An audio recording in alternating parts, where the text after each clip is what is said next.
નમસ્કાર દર્શક મિત્રો, આપ જોઈ રહ્યા છો ISRTC ન્યૂઝ અને હું છું રિપોર્ટર દિનેશ કુમારસિંહ બાબરિયા જેટી। નમસ્કાર દર્શક મિત્રો, નવા વિડીયો સાથે આપનું હાર્દિક સ્વાગત છે। ગ્રામ પંચાયત સામાન્ય પેટા ચૂંટણી 2025 કામે પાલિતાણા તાલુકામાં પાલિતાણા હાઈસ્કૂલ ખાતે આજ રોજ મતગણતરી પ્રક્રિયા સવારે 9 કલાકથી હાથ ધરવામાં આવેલ હતી, જે મતગણતરી પ્રક્રિયા રાતના 8 કલાકે સંપન્ન થયેલ છે। આ ચૂંટણીમાં વધુ મેળવનાર કુલ 25 ગામોના સરપંચશ્રીઓ તથા 26 ગામોના વોર્ડ સદસ્યશ્રીઓને વિજેતા જાહેર કરવામાં આવેલ છે। સમગ્ર મતગણતરીની પ્રક્રિયા એકદમ શાંતિપૂર્ણ વાતાવરણમાં નિર્વિઘ્ને સફળ થયેલ છે તેવું મામલતદાર લીંબડ સાહેબ શ્રી દ્વારા જણાવવામાં આવ્યું હતું, જેમાં લોવારવાવના રીનાબેન બદ્રુભાઈ રાઠોડ અને આદપુર ગામના જલપાબેન દીપકભાઈ ડાભી જેઓએ બહુમતીથી લીડ મેળવી હતી અને હું છું રિપોર્ટર દિનેશ કુમારસિંહ બાબરિયા જેટી। મતગણતરીના દિવસે એના વિશે આપ શું જણાવો સાહેબ? સમગ્ર ગુજરાત રાજ્યમાં જે ગ્રામ પંચાયત ચૂંટણીઓ યોજાય એમાં સામાન્ય અને પેટા ચૂંટણીનું આજે પરિણામ હતું, તો અમારી મતગણતરી સવારે 9 વાગ્યાથી લઈ અને શરૂ થયેલી, જે અત્યારે અમે પૂર્ણ જાહેર કરીએ છીએ।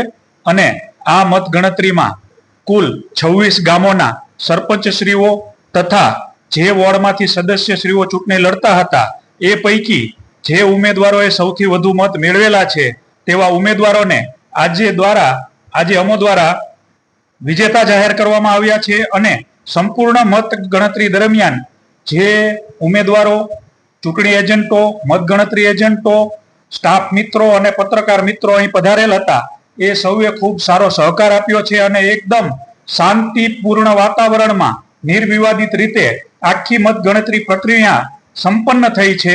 એ બદલ હું સૌનો આભાર માનું છું। Thank you. મારા સરપંચના ઉમેદવાર તરીકે રીનાબેન જગદીશભાઈ રાઠોડ ઉમેદવાર હતા।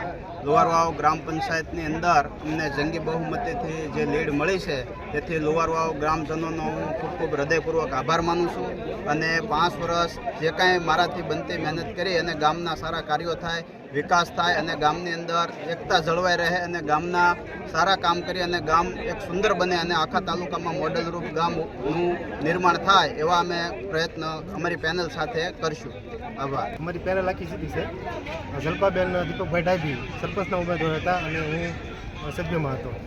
અમે ગામ લોકોનો પણ આભાર માનીએ છીએ અને એને અમને આ કાબિલ સમજ્યા છે કે ભાઈ તમે કામ કરજો, અમે વિકાસના કામ કરશું, ગામના કોઈ પણ કાર્ય અમે અધૂરું નહીં મૂકીએ, અમારાથી શક્ય એવા પ્રયત્નો કરીશું કે ભાઈ ગામનું સારું થાય।